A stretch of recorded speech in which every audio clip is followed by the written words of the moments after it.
के साथ हर घाव भर जाता है। लेकिन सोनम, हमारे लिए बात कभी सही साबित नहीं होगी। वो घाव पहले भी नहीं भर पाया, ना आज भर पाएगा।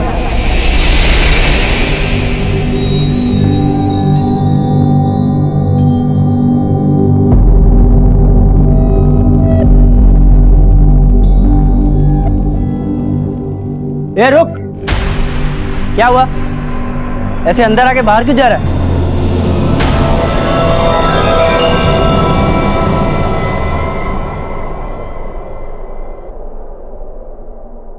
Happy birthday to you.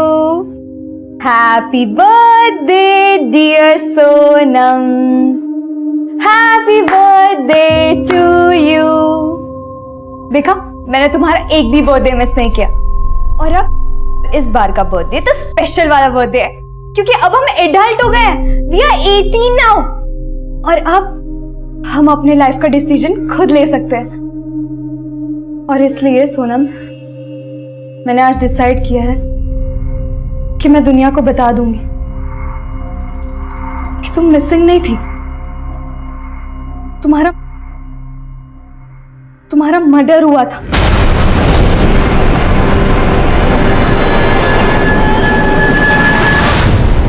कौन है लड़की?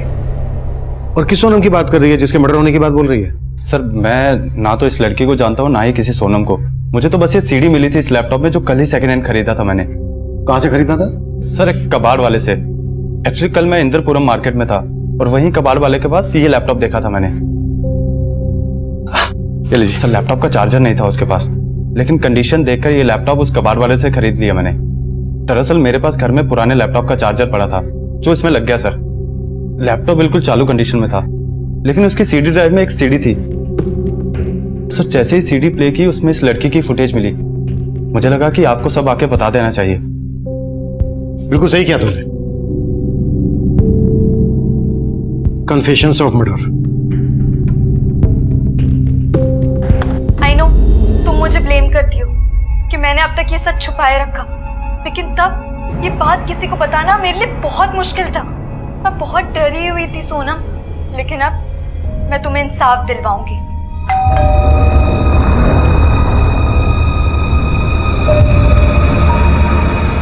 सॉरी सोनम, मुझे भी जाना पड़ेगा।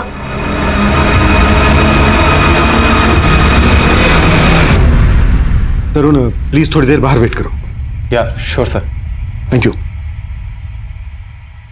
क्या लगता है तुम लोगों को, इस रिकॉर्डिंग में कुछ सच्चाई है? सर, ऐसे देखने से तो ये लड़की नॉर्मल लग रही है, लेकिन जिस तरह से इसने कैमरे के सामने आके अपने सामने एक लड़की को एज्यूम किया है, वो मुझे नॉर्मल नहीं लग रहा है। अभिषेक? सर, क्या पता ये लड़की ऐसे कैमरे के सामने आके किसी ड्रामे वगैरह की रिहर्सल कर रही हो। अभिषेक, अगर ये लड़की वाकई में कोई ड्रामा कर रही थी तो परफॉर्मेंस बहुत रियल थी सर। हो सकता है ये सब रियल ही हो, क्योंकि जब डोरबेल बजी तो ये लड़की बाहर की तरफ गई और बाहर की तरफ से वापस आकर इसने सोनम को ही एड्रेस किया। सॉरी सोनम, मुझे भी जाना पड़ेगा। ये जो डोरबेल वाला पार्ट है, मुझे बिल्कुल ड्रामा नहीं लग रहा है। हमें इस लड़की और इसकी दोस्त सोनम के बारे में सच्चाई पता करनी होगी, क्योंकि अगर इसमें सच्चाई है तो मामला मर्डर का बनता है।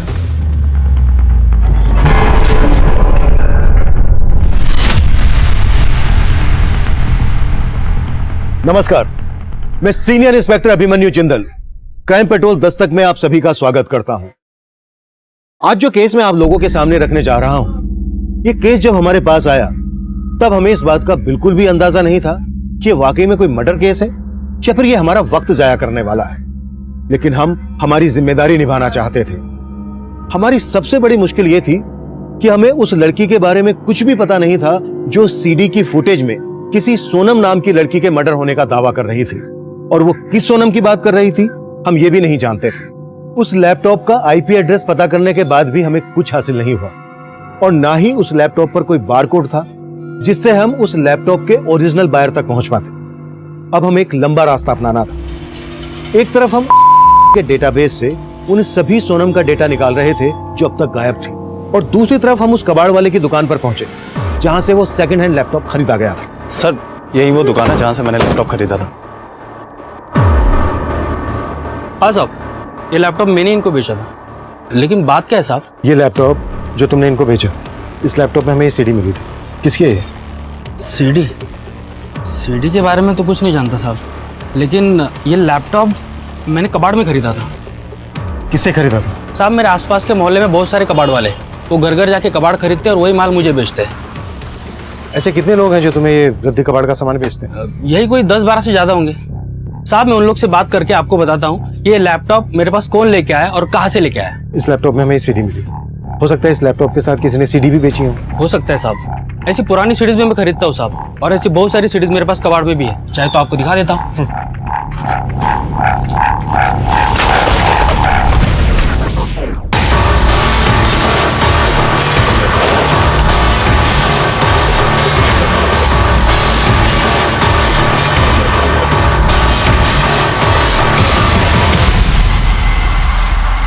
सर, ये तो बिल्कुल ऐसी सीडी है।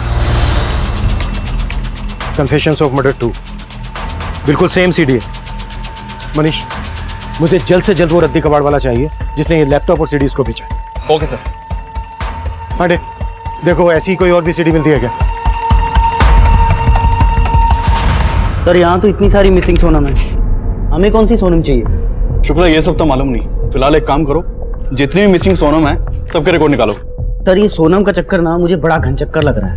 आपको याद है जब नोटबंदी हुई थी तब भी एक सोनम ऐसी फेमस हुई थी, वो सोनम जो बेवफा थी, जिसका नाम सबकी जुबान पे था, लेकिन वो कौन है किसी को मालूम ही नहीं था।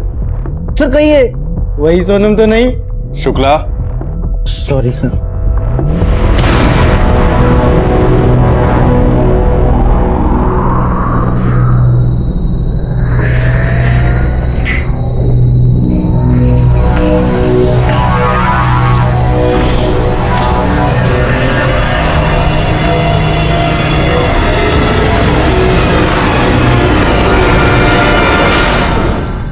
मैंने आज डिसाइड किया है कि मैं दुनिया को बता दूंगी तुम मिसिंग नहीं थी, तुम्हारा मर्डर हुआ था।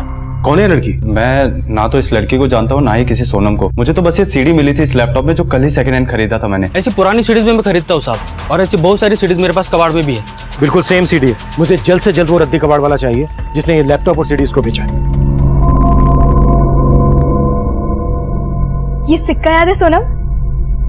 10 साल पहले इसी 5 रुपए की शर्त लगाई थी मैंने तुमसे, और तुमसे हार जाने के बाद भी मैंने तुम्हें ये सिक्का वापस नहीं दिया, और फिर तुम्हें कभी मौका ही नहीं मिला ये देने का। 10 साल हो गए उस हादसे को। वो दिन याद आते मन कांप उठता है मेरा।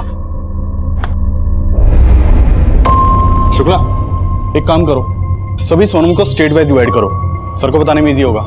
Okay sir. जैन सर, के डाटाबेस से सोनम नाम से दर्ज हुए 50 से ज्यादा मिसिंग कंप्लेंट का पता लगा लिया मैंने। अभिषेक, फिलहाल तुम उन सभी केसेस को जीरो डाउन करो जो 10 साल पहले हुए थे, और उन सभी स्टेट्स को फोकस करो जहां पर हिंदी बोली जाती है। इस वीडियो वाली लड़की के एक्सेंट से लग रहा है कि ये लड़की और इसकी दोस्त सोनम ये नॉर्थ इंडिया के रहने वाले हैं। ठीक है सर।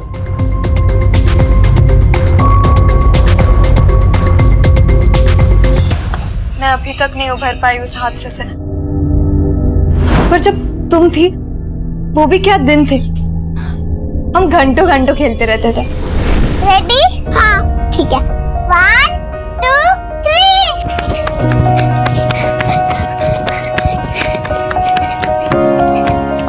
ये मैं जीत गई ये। यार सोनम तो हमेशा मुझसे जीत जाती है, तुझे तो हार नहीं था, तू मुझसे कभी नहीं जीत सकती। अब चल मेरे 5 रुपए निकाल। मेरे पास सिर्फ यही 5 रुपए है। ऐसा करती हूँ मैं तुझे कल दे देती हूँ। अच्छा ठीक है, चल अब चलते हैं। और मैं हमेशा तुम्हें टालती रहती थी। मैंने सोचा था अगली बार जीत जाऊंगी तो हिसाब बराबर हो जाएगा, पर हमारा हिसाब आज तक बराबर नहीं हो पाया। और मुझे पता है तुम बेस्ट हो, तुम्हारे जैसे हमारे गांव में कोई नहीं था। कौन? और इसी बात से मैं तुमसे जेलस फील होती थी, पर मैंने कभी तुम्हें नोटिस नहीं होने दिया। लेकिन अब तुम्हें खोने के बाद मुझे अपने आप पे बहुत गुस्सा आता है। मैं अपने आप को कोसती थी मैं ऐसे कैसे सोच सकती थी तुम्हारे बारे में। लेकिन अब मैं सब कन्फेस करूंगी।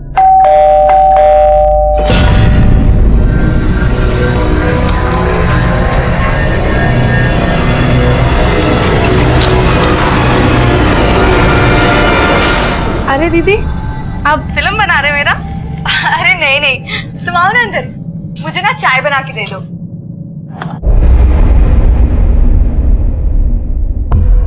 इन मिसिंग सोनम में से जितनी भी सोनम गांव की रहने वाली है उनको जीरो डाउन करो। उस लड़की ने सोनम का 18th बर्थडे सेलिब्रेट किया था। आज से 10 साल पहले सोनम की उम्र 8 साल की रही होगी। 8 साल की सोनम गांव के रहने वाली है। मैं चेक करता हूँ सर। मनीष, उस लड़की ने अपनी पहली सीडी में बोला है कि सोनम का मर्डर हुआ था, और दूसरी सीडी में जो उसने बोला है वो बात हमें सोचने पर मजबूर करती है। कम। मैं तुमसे जेलस फील होती थी, पर मैंने कभी तुम्हें नोटिस नहीं होने दिया। लेकिन अब मैं सब कन्फेस करूंगी। सीडी पर लिखा है कन्फेशन ऑफ मर्डर, और यहां पर यह लड़की खुद कन्फेस करने की बात कर रही है। मतलब सर, आप कहना चाहते हैं कहीं इसी लड़की ने सोनम को? यस। इस वीडियो में इस लड़की की उम्र 17-18 साल से ज्यादा की नहीं लग रही है। मतलब जब सोनम मिसिंग हुई तो ये लड़की लगभग 7-8 साल की रही हो। लेकिन सोचने वाली बात यह है कि इस उम्र में हमें इस लड़की को अच्छे से समझना होगा।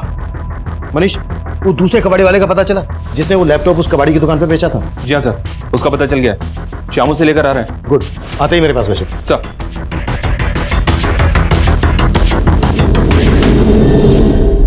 साहब मैं अलग अलग कॉलोनी में जाके घर घर जाके कबाड़ खरीदता हूँ साहब। वो सब मालूम है हमें। ये लैपटॉप किससे खरीदा था वो बोल। ये ले। साहब ये तो मुझे याद नहीं, बहुत दिन हो गए साहब।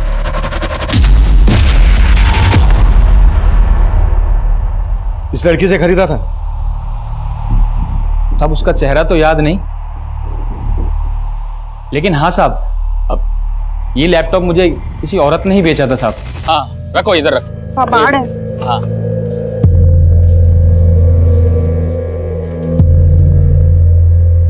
इन सबका 100 रुपए होगा। क्या भैया 100 रुपए? लैपटॉप है, लैपटॉप देखो बहुत महंगा आता है। चलाना आता है तुमको? नहीं, लेकिन महंगा आता है। अरे ये वैसे ही भंगार में ही जाएगा, 200 रुपए से ज्यादा नहीं। बताओ बेचना है? ठीक है। कौन औरत थी वो? साहब ये तो मैं नहीं जानता, लेकिन साहब मैं उस टाइम गणेश नगर में था, हो सकता है वो आसपास वहीं रहती होगी। सुन, ये औरत थी वो? हाँ साहब यही तो है, इन्होंने मुझे लैपटॉप बेचा था। गणेश नगर में इस औरत ने जहां पर तुझे लैपटॉप बेचा था वो जगह दिखा हमें। शुक्ला। मैं कमिंग सर। सर के डाटाबेस से एक 8 साल की सोनम त्रिपाठी की मिसिंग रिपोर्ट मिली है, जो गोमती नगर के बुधवा गांव के रहने वाली है, और ये 10 साल पहले से मिसिंग है। सर ये केस अभी तक बैकलॉग में है। बुधवा गांव, गोमती नगर। इस कबाड़ वाले ने गणेश नगर में जहां से लैपटॉप खरीदा था वहां से गोमती नगर लगभग 65-70 किलोमीटर दूर होगा। हाँ सर, इसीलिए लग रहा है कि हमें जो सोनम चाहिए वो यही सोनम त्रिपाठी हो सकती है। मनीष, गोमती नगर थाने से इस सोनम त्रिपाठी की डिटेल्स निकालो। सर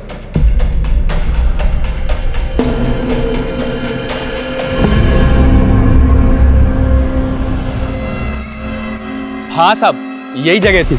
अब मैं इधर से आ रहा था और वो औरत पीछे से ही आई थी, और यहीं पे मैंने लैपटॉप खरीदा था साहब। अब मुझे लगता है साहब आसपास ही रहती होगी।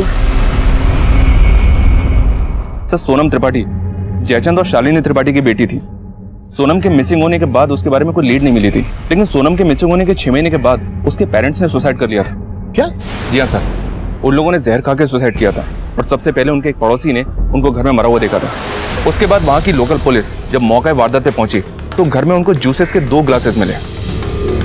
ग्लासेस पर पॉइजन के ट्रेसेस मिले थे, और पोस्टमार्टम रिपोर्ट से साबित हो गया था कि उन लोगों ने जहर खा के सुसाइड किया है, और इसी वजह से केस क्लोज हो गया। उस वीडियो वाली लड़की की कोई इंफॉर्मेशन? सर जो ऑफिसर उस केस को इन्वेस्टिगेट कर रहा था उसका तो ट्रांसफर हो चुका है, इसलिए कहना मुश्किल है कि उस केस की इन्वेस्टिगेशन के दौरान ये वीडियो वाली लड़की सामने आई होगी या नहीं। ये वीडियो वाली लड़की सोनम की दोस्त थी, तो उसके आस पड़ोस या स्कूल में पढ़ने वाली भी हो सकती है। उस लड़की ने वीडियो में कहा है कि सोनम मिसिंग नहीं हुई थी बल्कि उसकी हत्या हुई थी, और इधर सोनम के मिसिंग होने के बाद उसके पेरेंट्स ने सुसाइड कर लिया था। इन केसेस को अच्छे से समझना होगा। सोनम त्रिपाठी के अड़ोस पड़ोस में पता करो। सर हाँ श्याम। सर उस औरत का पता चल गया है जिसने उस कबाड़ी वाले को लैपटॉप बेचा था। गुड, थाने बुला लो उसको। साहब ये तो जागृति मैडम है, मैं इनके यहाँ काम करती थी। और जागृति का ये लैपटॉप जो तुमने उस कबाड़ वाले को बेचा था? हाँ साहब, लेकिन ये लैपटॉप मुझे जागृति मैडम के मकान मालिक ने दिया था। जागृति का मकान मालिक? तो जागृति का है? मालूम नहीं साहब अभी वो कहाँ है, लेकिन पहले वो पारिजात कॉलोनी में किराए पे रहती थी। जागृति का मकान मालिक कौन? नाम क्या उसका? अब मुकेश वर्मा। जागृति का ये लैपटॉप उसके मकान मालिक के पास कैसे आया जो उसने तुम्हें दिया? साहब वो 3 महीने पहले अचानक से जागृति मैडम कहीं चली गई थी। कहाँ चली गई? मालूम नहीं साहब, लेकिन वो अपना सारा सामान मुकेश भाई के घर पे ही छोड़ के चली गई थी और मकान का किराया भी नहीं दिया था। और साहब मेरी तनख्वाह भी बाकी थी, इसीलिए मुकेश भाई ने ये लैपटॉप मुझे दे दिया। साहब हाँ बुलाया था, कोई काम है क्या? हाँ सुन, ये जो भी जागृति का सामान है ले जा। मैं? हाँ। जागृति मैडम के बारे में कुछ पता चला क्या? अरे उसके बारे में मालूम चलता तो उसका सामान तुम्हें क्यों देता? उसकी तरफ से तुम्हारी तनख्वाह बाकी है ना। हाँ। तो जो भी तुम्हारे काम लगे तुम ले लो, बाकी सब फेंक दो। साहब उनके सामान में ये लैपटॉप और बहुत सारी सीडी थी जो मैंने कबाड़ में बेच दी थी। कमाल है तुम और तुम्हारा मुकेश भाई। और कौन कौन रहता था जागृति के साथ? साहब वो अकेली ही रहती थी। उनको देख के कभी लगा नहीं था साहब कि मेरा पगार दिए बिना गायब हो जाएंगी। बहुत सीधी सादी थी साहब, और बाकी लोग जैसे चिक भी नहीं करती थी। दीदी चाय। और वो दीदी आपको सब्जी लाने के लिए बोले थे ना, तो अगर आप नहीं ला सकते तो मुझे बोल देते, पैसे दे दोगे तो मैं ले आऊंगी। मैं पैसे देती हूँ। पर दीदी अभी पैसे दोगे सब्जी लाने जाऊंगी तो देर हो जाएगी ना। अब मैं खिचड़ी बना दूं? ठीक है, तुझे जो आसान लगे वो बना ले, पेट ही तो भरना। साहब कोई तो दुख था उनको, हमेशा ना गुमसुम सी रहती थी, पता नहीं अचानक से कहाँ चली गई। जागृति का मोबाइल नंबर तो होगा तुम्हारे पास? नहीं साहब, उन्होंने कभी अपना मोबाइल नंबर नहीं दिया। जागृति के उस मकान का मैं एड्रेस दो जहाँ पर वो किराए पर रहती थी। और जागृति का मकान मालिक कहाँ रहता है?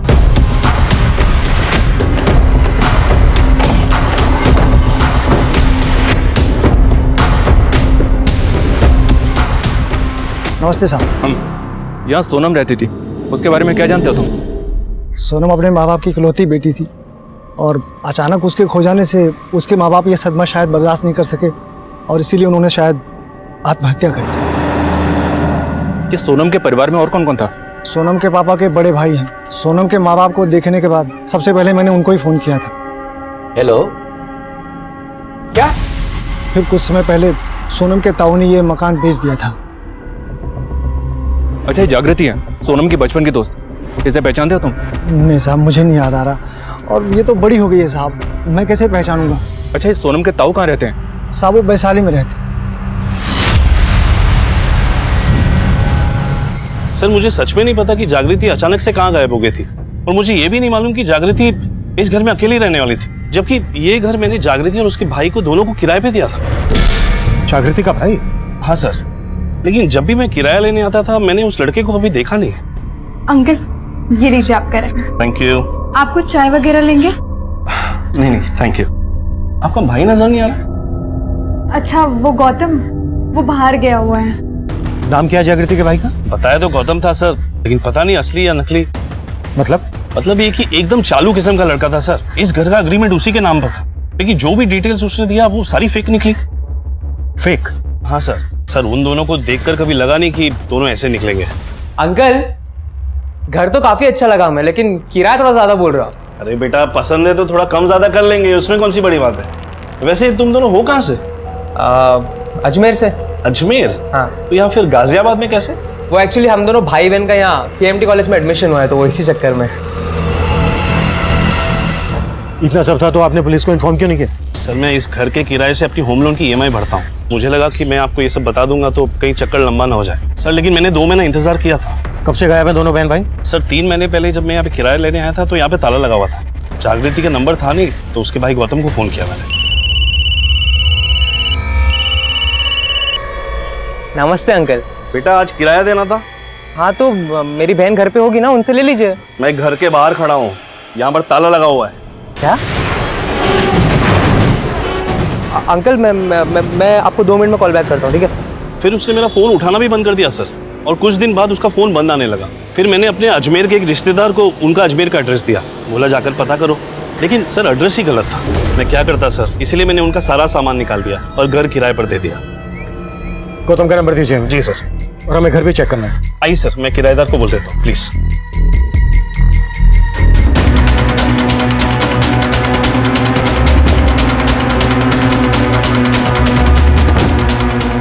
अभिषेक,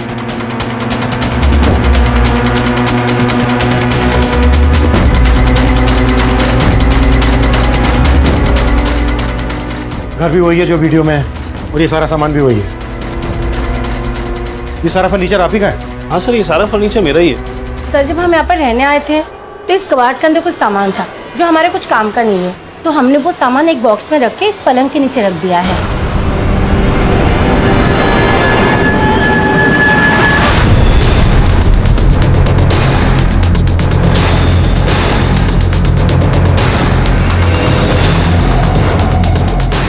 सर ये देखिए, कन्फेशन ऑफ मर्डर।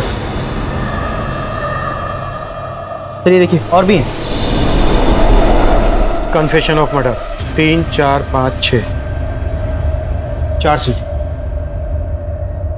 एक सीडी मिली लैपटॉप में, दूसरी सीडी मिली कबाड़ी के पास, और वैसी ही 4 सीडी है। लेकिन सर जागृति और उसके भाई का फेक एड्रेस देके यहाँ रहने का मामला कोई समझ नहीं आ रहा है। मकान मालिक मुकेश और मेड सविता के बारे में सब कुछ पता करो। हो सकता है ये लोग बहुत कुछ जानते हो लेकिन ये लोग बता नहीं रहे हो। मुकेश ने बताया था कि जागृति और गौतम ने केएमटी कॉलेज में एडमिशन लिया था। केएमटी कॉलेज से भी इनके बारे में पता करो। सर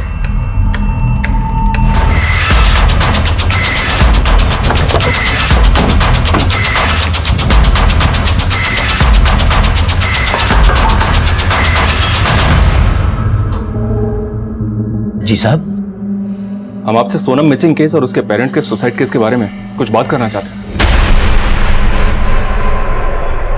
इस लड़की के बारे में मैं कुछ नहीं जानता सर, लेकिन इतने सालों बाद आप ये सब क्यों पूछ रहे हैं? क्योंकि हम सोनम मिसिंग केस दोबारा ओपन कर रहे हैं। क्या सोनम के बारे में आपको कुछ पता चला है क्या? पता तो नहीं चला है, लेकिन हमें ऐसा लग रहा है कि सोनम मिसिंग नहीं हुई थी बल्कि उसका मर्डर हुआ था। मर्डर? हाँ, हो सकता है सोनम के पेरेंट्स को इस बात का पता हो। क्या उन्होंने आपसे कभी इस बात का जिक्र किया? नहीं सर, वो तो इसी उम्मीद में बैठे थे कि सोनम उन्हें मिल जाए। किसे पता था वो ये सब कर लेंगे। हमारा आकलन ये कह रहा था कि सोनम त्रिपाठी ही वो बच्ची होगी जिसकी हत्या की बात वो लड़की कर रही थी, जिसकी पहचान जागृति के नाम से हुई थी। लेकिन सोनम के परिवार, पड़ोस, रिश्तेदार, स्कूल, कहीं से भी हमें जागृति की बैकग्राउंड की कोई लीड नहीं मिली थी। और सोनम के कातिल का पर्दाफाश करने वाली जागृति 3 महीने से गायब थी। ये कई आपराधिक संकेत दे रहा था।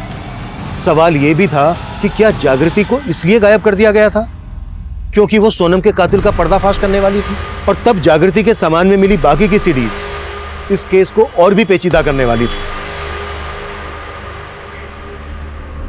सोनम, उसने सिर्फ तुम्हें ही नहीं मारा था बल्कि मुझे भी अंदर से खत्म कर दिया था, पर मैं तुम्हें ये बात कभी बता नहीं पाई, जबकि मैं जानती थी कि वो हमेशा से तुम्हारा पीछा कर रहा था। उसको सब पता था कि हम कब कहाँ मिलते थे, कहाँ खेलने जाते थे।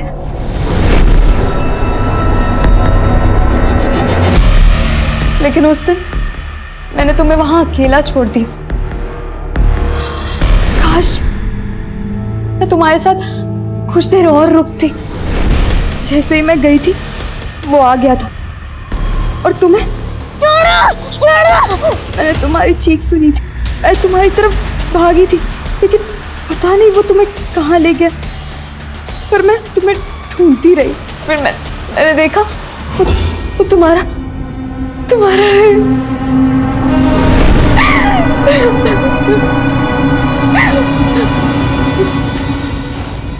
और फिर उसके बाद वो मुझे भी मारना चाहता था, लेकिन मैं भागती रही। मैं तुम्हारे लिए कुछ नहीं कर पाई, लेकिन मैं क्या कर सकती थी तब?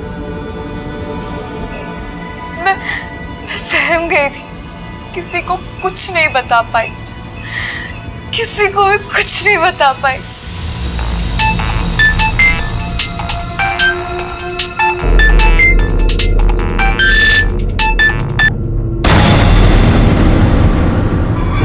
मेट सविता और मकान मालिक मुकेश ने कहा था कि जागृति के पास कोई मोबाइल फोन नहीं था, लेकिन इस वीडियो में तो इसके पास मोबाइल फोन दिख रहा है।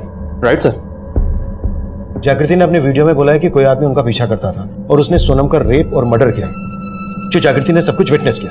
सर मैं गोमती नगर थाने के रिकॉर्ड चेक कर रहा था तो एक बहुत ही स्ट्रेंज बात मेरे सामने आई, और वो ये कि सोनम के मिसिंग होने के बाद से 8 और बच्चियों की मिसिंग रिपोर्ट दर्ज हुई थी वहां पे, और उनके बारे में अभी तक कुछ पता नहीं चला है। इसका मतलब पिछले 10 सालों में सोनम सहित गोमती नगर से 9 बच्चियां मिसिंग हैं।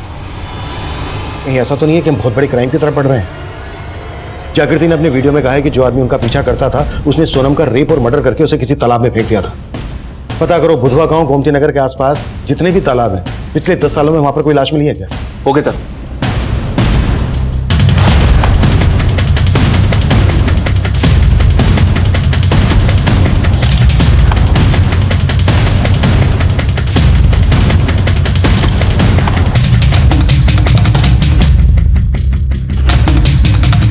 मैं coming sir? Yes coming. Sir इसका नाम गौतम है, केएमटी कॉलेज में पढ़ता है। सर जागृति भी केएमटी कॉलेज में ही पढ़ती थी, लेकिन पिछले 3 महीने से कॉलेज नहीं गई। सर एक स्ट्रेंज बात पता चली है, गौतम का सरनेम खन्ना है जबकि जागृति का शर्मा। तो ये गौतम जागृति का भाई कैसे हो सकता है? सर गौतम तो कॉलेज आ रहा है लेकिन जागृति कॉलेज नहीं आ रही है। सर कॉलेज से जागृति के पेरेंट्स के बारे में पता चला था, मैंने उन्हें फोन भी किया था। हेलो, आप जागृति के फादर बात कर रहे हैं? जी बोल रहा हूँ, आप कौन? जी मैं गाजियाबाद थाने से बात कर रहा हूँ। क्या बता सकते हैं अभी जागृति कहाँ है? सर जागृति तो गाजियाबाद के केएमटी कॉलेज में पढ़ती है। सर जागृति के पेरेंट्स को तो ये मालूम ही नहीं कि वो गाजियाबाद में किराए पे कहाँ रहती है, बल्कि उन्हें तो ये भी पता नहीं है कि वो 3 महीने से गायब है। जागृति के पेरेंट्स कहाँ रहते हैं? सर दिल्ली में। ठीक है, इस गौतम को लेकर आओ और ये 3 सीडी प्ले नहीं हो रही हैं, 4, 5, 6 इनका डेटा रिकवर करवाओ। सर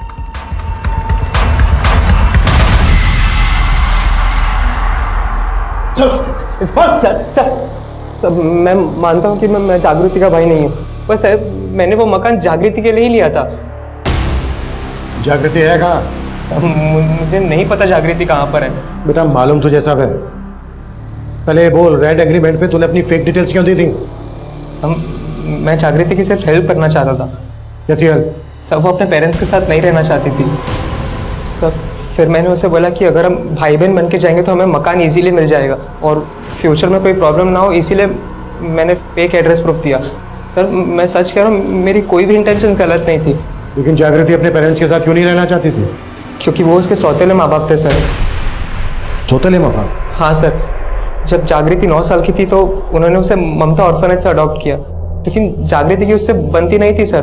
उसे जब भी रेंट और पैसों की जरूरत पड़ती थी तभी वो अपने सौतेले माँ बाप को कांटेक्ट करती थी। मुझे तो खुद ही समझ में नहीं आ रहा है कि वो एकदम से गायब कहाँ हो गए। ज्यादा होशियारी मत दिखा, अगर हमें बाद में पता चला ना कि तू हमसे कुछ छुपा रहा है तो जानता है ना क्या असर होगा तेरा। सर मैं सच कह रहा हूँ, मुझे नहीं पता, मैं नहीं जानता कि जागृति कहाँ है। जागृति का मोबाइल नंबर तो होगा तेरे पास? हाँ सर है, वो मेरे फोन में जो आपके पास है।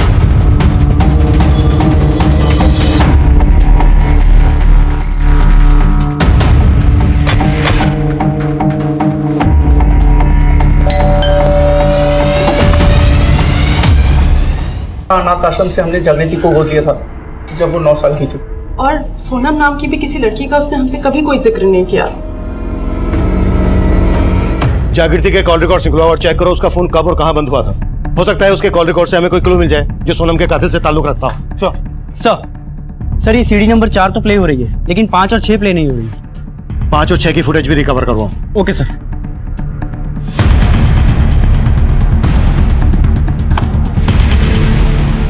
सोनम, तुम्हारे कितने सपने थे, तुम बहुत पढ़ना चाहती थी, तुम यूएसए यूके जैसे बड़े बड़े देशों में घूमना चाहती थी, लेकिन बड़े बड़े देशों का एग्जाम्पल देके तुम सलीम अंकल के बारे में बातें करती थी, जिनकी जॉब दुबई में लगी थी और वो तुम्हें चॉकलेट्स देते थे। उनकी चॉकलेट्स तुम मुझसे शेयर करती थी और कहती थी, पता है आज सलीम अंकल क्या बोले? क्या बोले? उन्होंने बोला कि वो मुझे अपने साथ दुबई लेके जाएंगे। मैं तभी से तुम्हें खोने से डरती थी, लेकिन मुझे क्या पता था तुम मुझसे इतनी दूर चली जाओगी।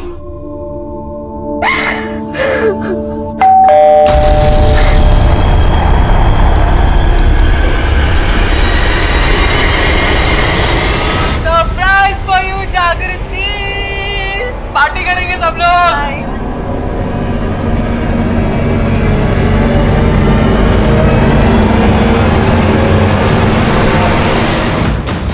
सलीम? हाँ साहब, एक सलीम कुरैशी, उसका परिवार इसी गांव में रहता था। उसका सोनम के घर में भी आना जाना था। सोनम क्या, सलीम सभी बच्चों से बहुत प्यार करता था।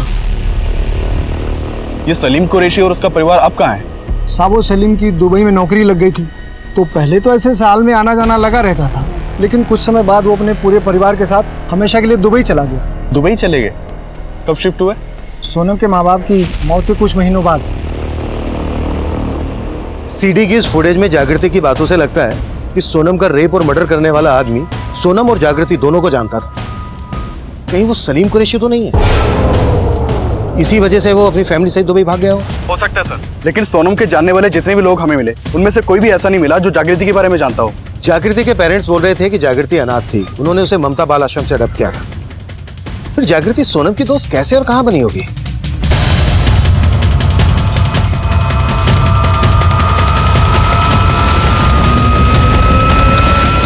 मैंने 9 साल पहले जागृति को यहाँ से अडॉप्ट किया था। ये जागृति अनाथालय में आई कब थी? सर, एडॉप्शन के करीब 1 साल पहले उसे कोई अनाथालय के बाहर छोड़ गया था। सर, हमने उससे बात करने की कोशिश की थी, लेकिन उसे हमें कुछ नहीं बताया था कि उसे यहाँ कौन छोड़ गया था। हमने उसके माता पिता रिश्तेदार के बारे में पूछा, लेकिन उसने हमें कुछ नहीं बताया, यहाँ तक कि अपना नाम भी नहीं बताया। जागृति नाम भी हमने ही उसे दिया है।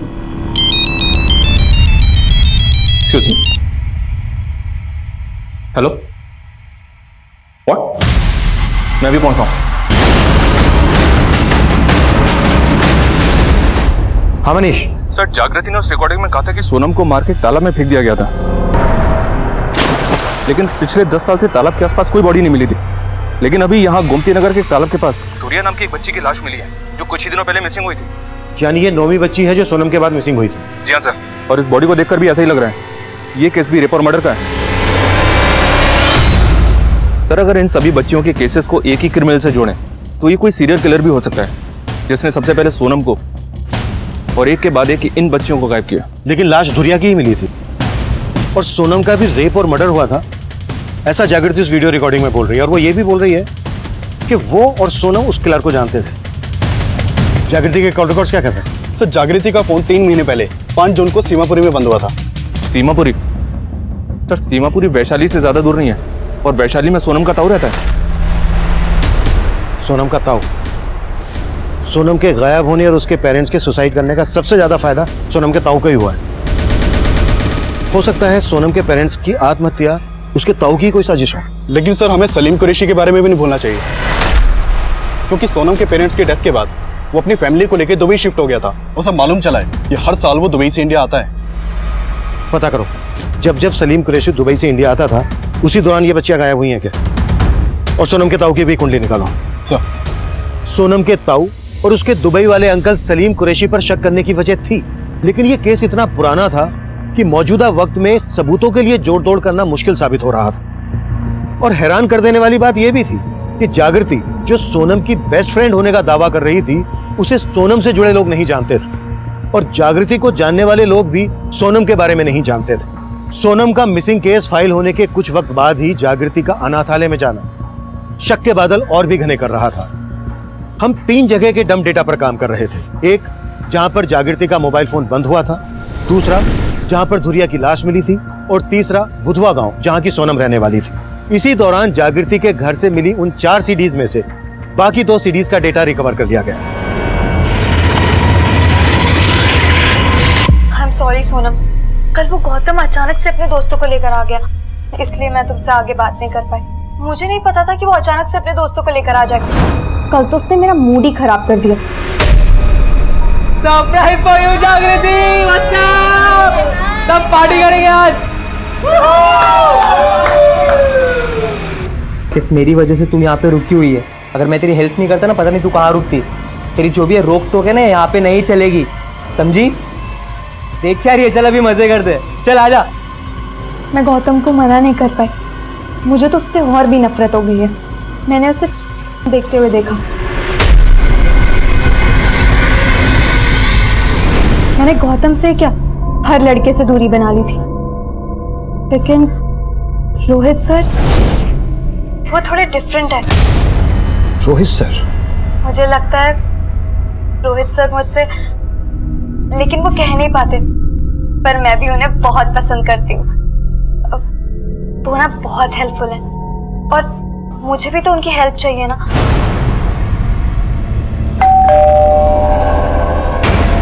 लगता है वो आ गए सोनम। मैं ना तुम्हें अपडेट करती रहूंगी, ठीक है? बाय।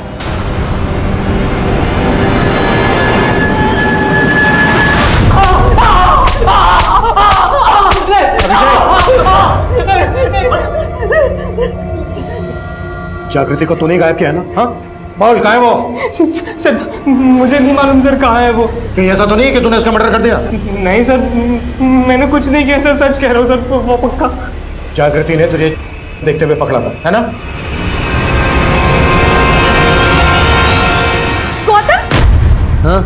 तुम देखते हो शर्म नहीं आती है? क्या है इसमें? सब लोग देखते हैं, नॉर्मल है। It's a crime. मैं तुम्हारे बारे में पुलिस को बता दूंगी। देख जागृति, पुलिस को मत बताना। आई प्रॉमिस, मैं वापस नहीं देखूंगा। वो नहीं मानी इसलिए तूने उसको मार डाला। नहीं सर, मैंने जागृति को नहीं मारा सर, सच कह रहा हूँ मैं। अरे रोहित सर, कौन है? कौन रोहित सर? मैं किसी को नहीं जानता सर, सच कह रहा हूँ मैं।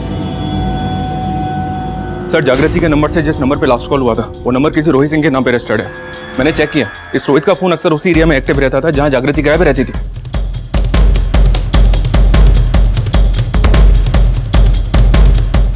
हाँ सर, जागृति मेरी फ्रेंड है। तो अभी कहाँ है वो? सर मुझे नहीं पता, हम दोनों की काफी समय से मुलाकात नहीं हुई। हमें पता चला है कि तू भी उसी ऑर्फनेज में था जहाँ पे जागृति थी, और अडॉप्शन के 9 साल बाद अचानक से जागृति की जिंदगी में कैसे आ गया तू?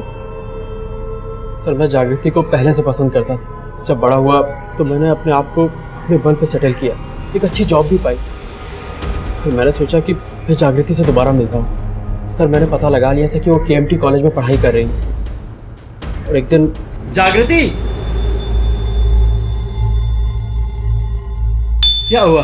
और फिर हम दोनों अक्सर मिलने लगे और इस बार पहले से भी ज़्यादा अच्छे दोस्त बन गए। पर सर 6 महीने पहले उसने मुझे अपनी ज़िंदगी का एक बहुत बड़ा राज बताया। उसने मुझसे कहा कि उसके पेरेंट्स, उसके घर के बारे में उसे पता था। वो जानती थी उसके असली माँ बाप कौन है। लेकिन हमें पता चला है कि जागृति तुझसे कोई मदद चाहती थी। उसने लास्ट कॉल में तुझे ही किया था। हाय जागृति। रोहित सर, जागृति तुम रो क्यों रही हो? अब आप मुझे भूल जाइए। अरे जागृति, उससे बहुत प्यार करता था और मैंने उसकी इस बात की रिस्पेक्ट की। सर ये बात मैं आज तक नहीं समझ पाया कि उस दिन उसने मुझसे ऐसा क्यों कहा था। सर जागृति का फोन सीमापुरी में जिस दिन बंद हुआ था उस दिन वो एक औरत के साथ अमित होटल के पास एक CCTV में कैप्चर हुई थी। ये देखिए।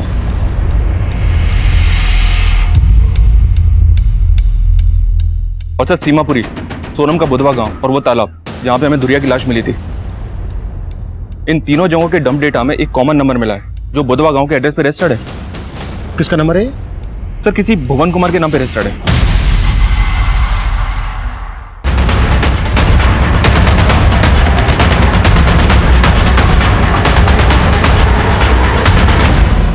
भुवन तुम्हारा पति है और उस दिन वो उस अमित रेस्टोरेंट के पास था जहां पर तुम जागृति से मिली थी। हाँ मिली थी, पूरे 10 साल बाद। उस दिन मैं उसे आखिरी बार मिली थी। मैं ऐसी भागी औरत हूँ जिसने अपने बेटे को जीते जी अनाथ बना दिया। जागृति तुम्हारी बेटी है? जागृति नहीं, मेरी बेटी का नाम श्वेता है। उसके बाप ने उसकी जिंदगी नर्क बना दी।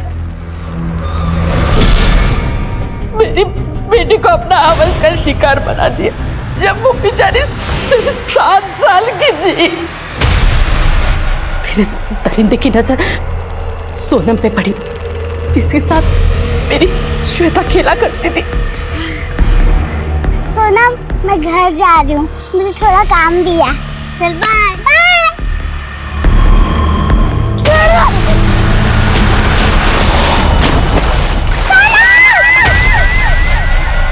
वो दौड़ती हुई मेरे पास आई और उसने मुझे सब कुछ बता दिया। पापा ने सोनम के साथ गंदा काम किया, फिर उसे मार के तालाब में फेंक दिया और मेरा पीछा करते हुए आ रहे हैं। मैंने अपनी श्वेता को उसके नजरों से बचाकर अनाथालय छोड़ दिया। मुझे लगा मैंने उसे बचा लिया, लेकिन मैं गलत थी। फिर 3 महीने पहले अचानक से उसने मुझे फोन किया।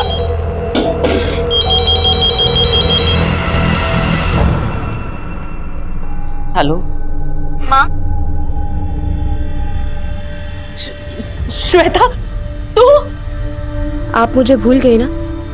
अब तो मैं आपको याद भी नहीं आती होंगी। नहीं बेटा, ऐसा मत बोल। मैं तुझे कैसे भूल सकती हूँ? मैं तो तुझसे मिलने अनाथालय भी जाती थी, लेकिन मैं आपकी बेटी नहीं बन पाई तो किसी और की बेटी कैसे बन पाती? लेकिन अब मैं बच्ची नहीं रही। आप अपने पति से डर के उसे बचाती रही, लेकिन मैं नहीं। अब मैं सोनम को इंसाफ दिलाऊंगी। देख श्वेता, तू ऐसा कुछ नहीं करेगी। हाँ, मैं तुझे कह रही हूँ ना, तू ऐसा कुछ भी नहीं करेगी। तो तुमने अपने पति को बचाने के लिए उसे मना किया और उस दिन उस अमित रेस्टोरेंट के पास मिलने के लिए बुलाया।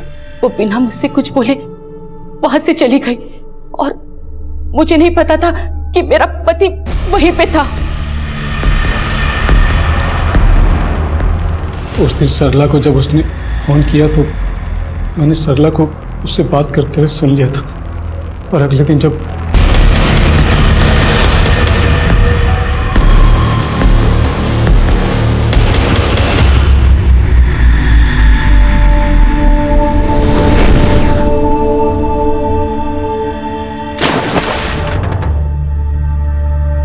श्वेता, खुद को बचाने के लिए मैं श्वेता को मारने ही वाला था। मुझसे पहले उसने तालाब में छलांग लगा दी।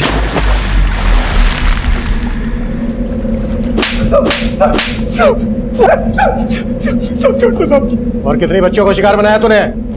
श्वेता उर्फ जागृति का पिता भुवन ही वो सीरियल रेपिस्ट और किलर था जो पिछले कई सालों से कई बच्चियों को अपना शिकार बना रहा था। लेकिन उसका ये अपराध हर रोज उसी के घर में श्वेता उर्फ जागृति की मां को दस्तक दे रहा था। लेकिन हैरान कर देने वाली बात यह है कि उसकी मां ने अपने पति को बचाने के लिए अपनी ही बच्ची को अनाथ कर दिया। 8 साल घर की चारदीवारी में और बाकी के 10 साल मन के अंधेरों में गुजारने के बाद अपने डर से जीतकर श्वेता उर्फ जागृति अपने पिता की सच्चाई दुनिया के सामने लाना चाहती थी। लेकिन अफसोस, उसकी मां ने ही उसका साथ नहीं दिया। अब मैं सीनियर इंस्पेक्टर अभिमन्यु जिंदल आप लोगों से विदा लेता हूं। आपसे फिर मुलाकात होगी एक नए केस के साथ। स्वस्थ रहिए, सतर्क रहिए और देखते रहिए क्राइम पेट्रोल दस्तक। मकसद बताना नहीं, बचाना है। ए रुक, क्या हुआ? ऐसे अंदर आके बाहर क्यों जा रहा है?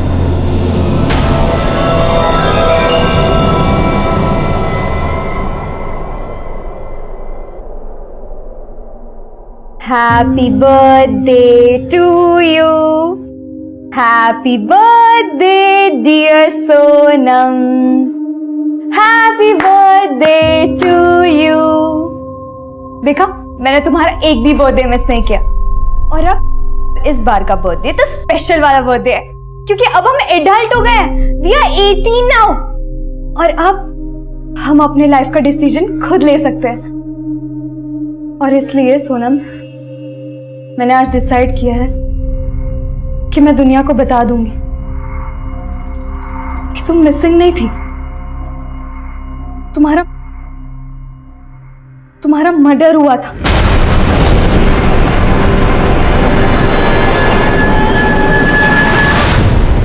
कौन है लड़की और किस सोनम की बात कर रही है जिसके मर्डर होने की बात बोल रही है? सर, मैं ना तो इस लड़की को जानता हूँ ना ही किसी सोनम को। मुझे तो बस ये सीडी मिली थी इस लैपटॉप में जो कल ही सेकंड हैंड खरीदा था मैंने। कहाँ से खरीदा था?